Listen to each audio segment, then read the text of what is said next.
week-end sur Zemmour, le personnage est suivi de près, et surtout les proches de Trump connaissent Zemmour, de même que les proches de Trump connaissaient bien aussi Marion Maréchal, qui avait été invitée au CIPAC, à la conférence des conservateurs, au moment où précisément le Parti républicain était déjà sous la domination de Trump. Donc il y a une proximité, si vous voulez, entre certains des conseillers de Trump, on va citer Steve Bannon naturellement, mais on peut parler aussi de Jason Miller, qui connaissent bien l'extrême droite européenne, qui connaissent la plupart de ces grands dirigeants, qu'ils soient d'ailleurs dans l'opposition ou déjà au pouvoir. C'est pas un hasard d'ailleurs si le CIPAC va tenir sa conférence de printemps à Budapest. C'est dans 3 semaines.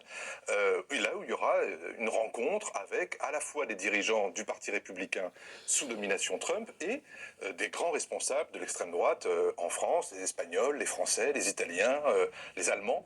Et on voit bien qu'il y a une sorte de convergence idéologique finalement entre tous ces personnages.